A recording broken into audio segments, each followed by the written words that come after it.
Oh, see what I'm saying? This is why this is my inaugural. We're gonna get the kinks out, but we're gonna have a good time doing it, and we're gonna keep it. First take. How's it go with the Eminem song go? Mistake I make, just keep it. No punches pulled. No punches pulled. That's weak. Something. Okay, something like that. Let's go with the NFL, but we just gonna keep it. NFL schedule games. So checking out what's going on in the NFL tomorrow. The week started on Thursday. It started on Thursday. Bills whooped the Dolphins' tail. Dolphins hung in there for a little bit. Bills are better than the Dolphins, period. So we just the Dolphins coach is interesting. I think that's a good way to put it. He's a very interesting coach. He seems to not have a grasp on the severity of his situation, which is that he's about to be fired. And maybe he has a full grasp of it. Maybe that's why he's responding kind of like a deer in headlights. But hey, y'all hired him. I don't really see. He was a offensive coordinator, right? You know who he reminds me of, right? And this is I'm sorry, I gotta say this. He reminds me of the little kid on Little Giants, the one who didn't play football. The one who didn't play, he was the one that came up with the annexation of Puerto Rico. He came up with the annexation of Puerto Rico play for the little Giants to beat the little Cowboys or whatever. That's who the Miami coach reminds me of a little bit. It's like the adult version of that kid. Um, Bengals at the Vikings. Texans are going to be in Jacksonville. You got the Colts versus Titans in the Titans house. Raiders are Commanders. Um, and I mean, he's thinking about okay, what's going to happen. I think the Vikings are going to handle the Bengals. I think that's pretty simple. I don't have anything major to say about that. They both have backup quarterbacks. There's nothing really to say about that game. Vikings will probably handle the Bengals.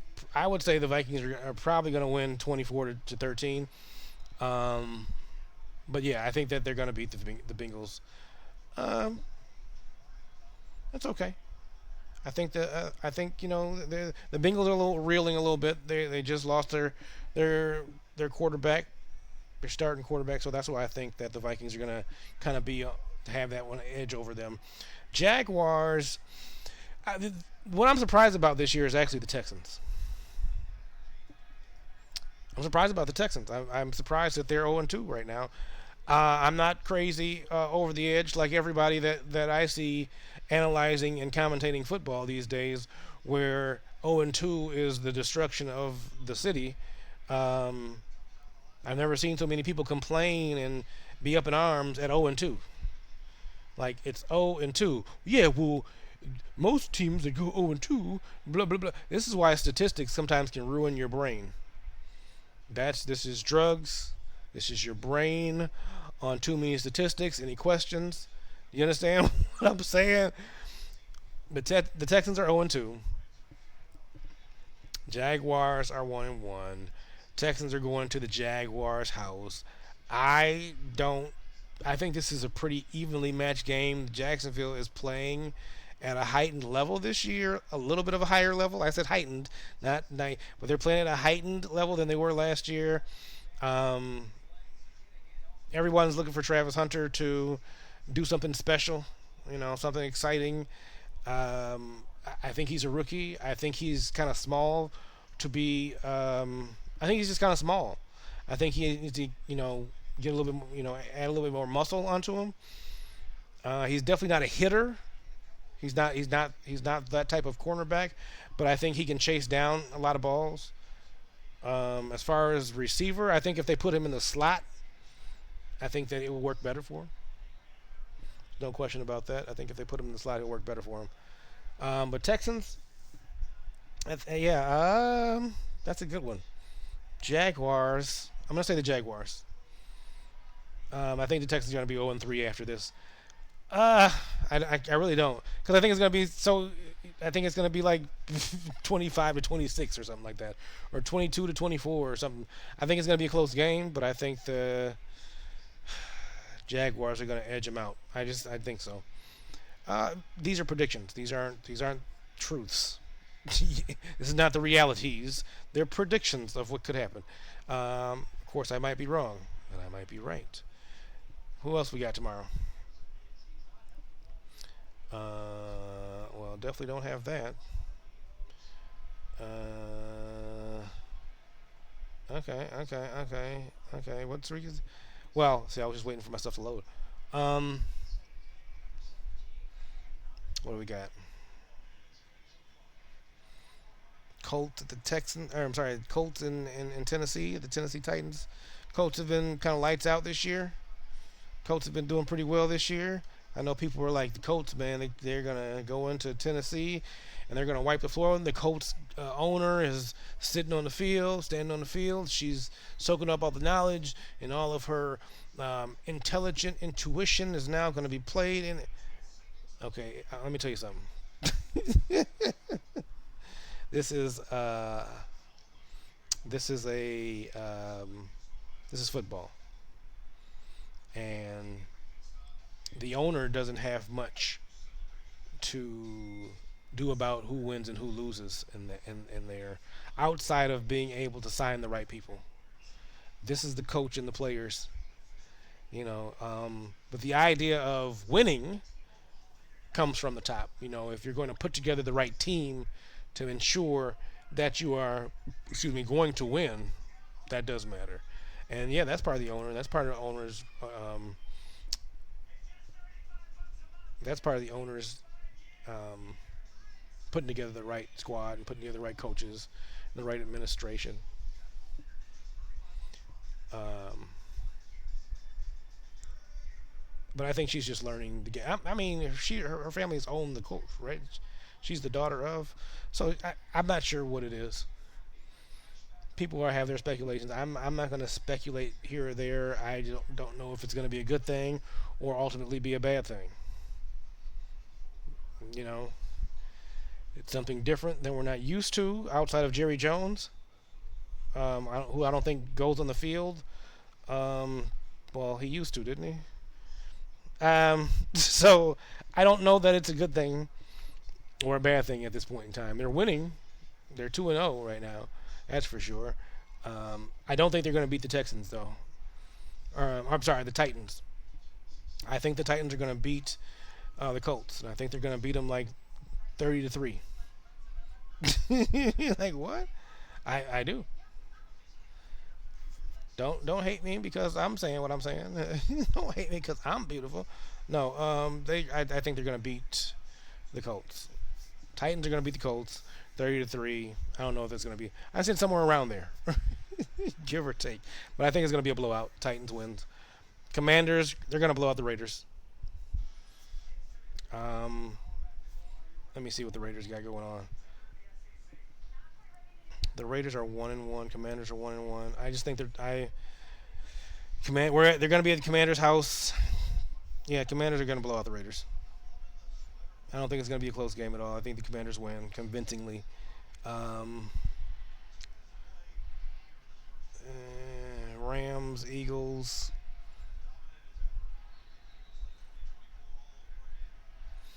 Well, here's the thing about the Rams and Eagles. Rams actually have a good squad. Very good squad. Eagles, very good squad. They're playing in Philadelphia. Rams, you're going to lose. That's my thought process. That one. Try to give you the dramatic effect. Let's see if we can go through here a little quicker. Falcons will beat the Panthers convincingly. The Steelers are going to beat the Patriots. It's going to be a close game though. But I think Aaron Rodgers is going to actually have a good game. Um, Probably more like 250 yards, maybe 2 touchdowns, 0 interceptions. I think he's going to have a good game. Packers are going to beat the Browns in Cleveland. The Browns are a mess.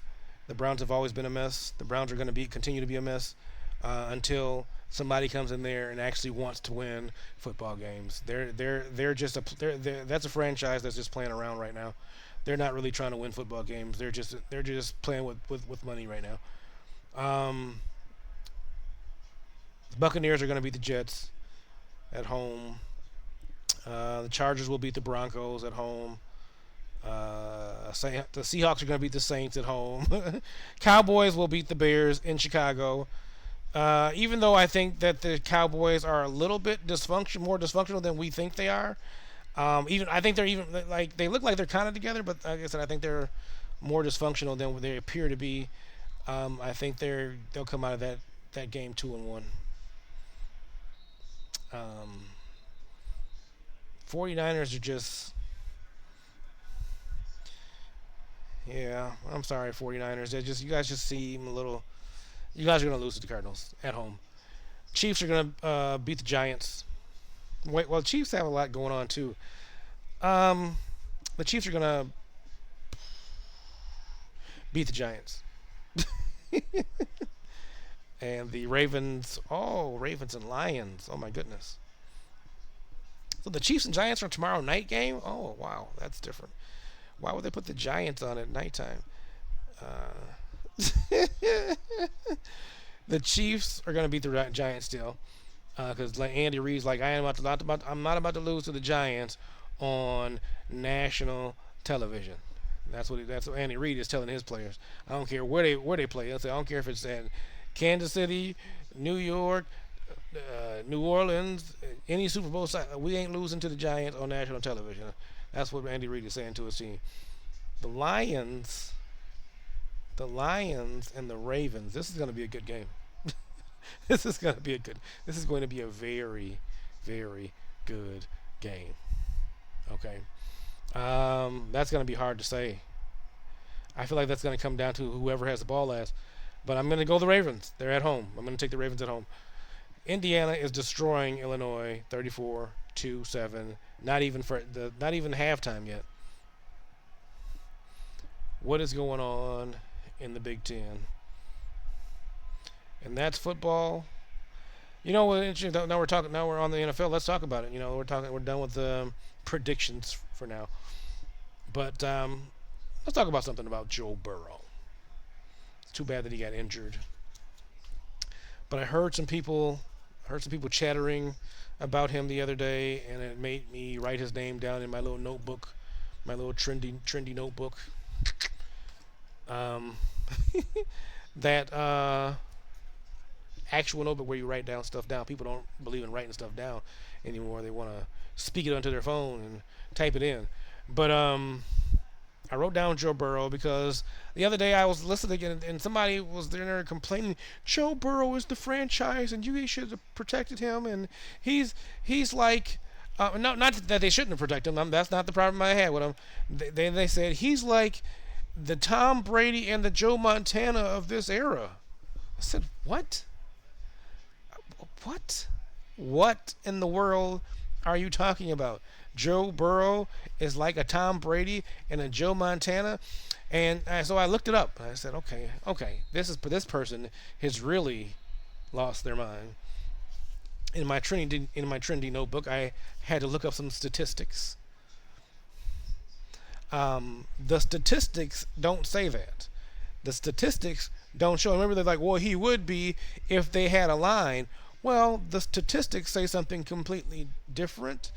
Just even about how they play. If I would just not think about statistics and think about who Joe Montana and Tom Brady are, which are my top two my top two football quarterbacks of all time. Top two quarterbacks all time: Tom Brady, Joe Montana. And I guess you can interchange them if you like, but I put Joe Montana at the top. Tom Brady is at a close second. Um, The third is difficult to say. um, Let me tell you why the third is difficult to say. That's why I don't mess with more than the top two quarterbacks, because there's so many reasons why you can put so many other quarterbacks in the third spot, fourth spot, fifth spot, and it's really there. But between Tom Brady and Joe Montana, it's kind of clear that those are one and two to me. So that's why I don't typically deal with the ones underneath him. But Joe Burrow is not that, not even close. Patrick Mahomes would be closer to a Tom Brady. But they're thinking of pocket passer. I know that they're gonna. He's a pocket passer. Um, I don't think there's a Joe Montana or a Tom Brady in the league. There's no Joe Montana like Tom Brady like quarterback mindset. Even let me think. Jaden Daniels, I think, is going to be a special guy. Josh Allen, I think when he's going to have to prove that he can do it on the greatest stage, because it seems like when the stage gets bigger, he gets smaller. He sometimes he, like I said, I get it. He does it sometimes, but I'm saying on the grand stages, I don't think he's produced. That's all I'm saying. I don't think he's risen to that. Um, I don't think he's risen to the occasion yet.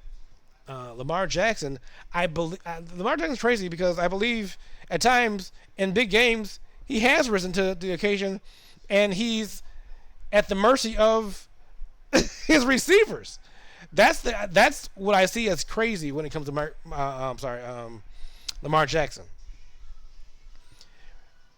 He's at the mercy of the receivers, and it's like always at the wrong time.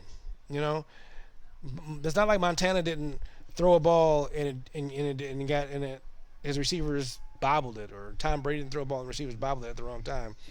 But it seems like it's happening consistently, that Lamar Jackson's receivers will fumble the ball or drop the pass or something like that. So I think that Lamar Jackson's up the tippity tops.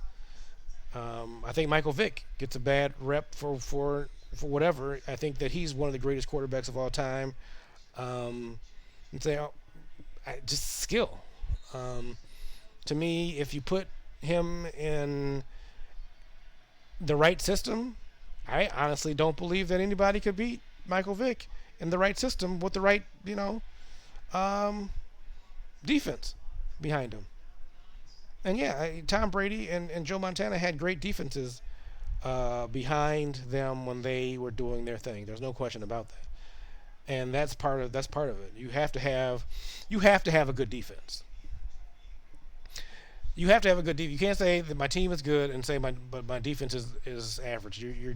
For for you to be a winning quarterback, typically your defense is going to have to be good. That sounds crazy, doesn't it? But it is true. I don't care where you go.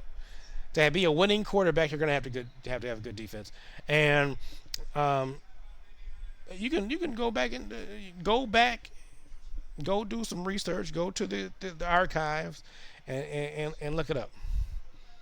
The winningest quarterbacks had the best defenses. There's no question about it.